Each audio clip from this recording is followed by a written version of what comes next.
Radhe Radhe everyone, welcome to one more analysis video. और इस video में हम सबसे पहले गोल्ड का एनालिसिस करेंगे और दूसरे नंबर में हम देखेंगे उसके बाद जो मैंने बिटकॉइन में एक ट्रेड लिया हुआ था तो उसका लॉजिक क्या था वो भी इस वीडियो में डिस्कस करेंगे।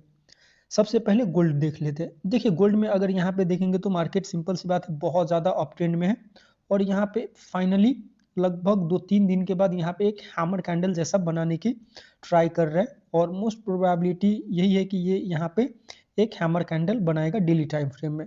अब इसको थोड़ा सा लोअर टाइम फ्रेम में देखते हैं। देखिए ये 4 आवर का टाइम फ्रेम का चार्ट है और 4 आवर के टाइम फ्रेम में बहुत सही दिख रहा है। यहाँ पे अगर देखेंगे तो एक सिंपल सा एकदम साइडवेज मार्केट दिख रहा है 4 आवर के टाइम फ्रेम में, जो कि एक अच्छी बात है। यहाँ पे इतने बड़े अप ट्रेंड के बाद एक रेंज होना ज़रूरी है, उसके बाद ही हमें एक नया ट्रेड देखने को मिलेगा जो कि अच्छा खासा बड़ा सा ट्रेड मिल सकता है। तो यहाँ पे अभी साइडवेज है। अगर इसको हम लोअर टाइम फ्रेम में देखेंगे तो काफ़ी हमें इंटरेस्टिंग दिख रहा है और फिर हमें पता चलेगा कि हमारा ट्रेड कौन से साइड होना चाहिए। देखिए ये 15 मिनट का टाइम फ्रेम का चार्ट है और पिछली बार देखेंगे तो इसी लेवल से मार्केट 2 बार 3 बार रिवर्स होकर ऊपर की तरफ जा चुका था और अभी इस लेवल को ब्रेक कर दिया है और अभी नीचे की तरफ आने की प्रयास कर रहा है। और मैं यहीं पे एक्चुअली ट्रेड लेने का प्लान कर रहा था और देखते अगर मुझे लोअर टाइम फ्रेम में कुछ अच्छा दिखा तो यहाँ पे मैं एक डाउन साइड के लिए ट्रेड प्लान कर सकता हूँ, जो कि टारगेट मेरा यहाँ तक का रहेगा। कम से कम 1:3 का टारगेट मैं प्लान कर रहा हूँ।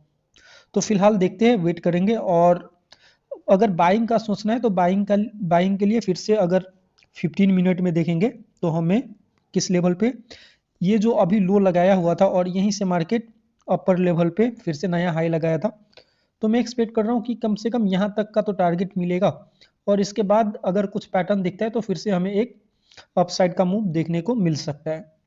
तो कुछ इस तरीके का अभी गोल्ड में प्लान चार्ट दिख रहा है।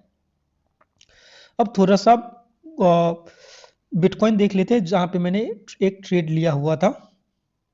देखिए ये बिटकॉइन का 1 आवर का टाइम फ्रेम का चार्ट है और कल मैंने एग्जैक्टली इस लेवल पे बाय किया हुआ था यहाँ पे और मेरा ऐसे लेके फिर से मार्केट ने 1500 पॉइंट्स का अपसाइड का मूव दिया हुआ था और आज मैंने एग्जैक्टली इसी लेवल पे मैंने सेल किया हुआ था।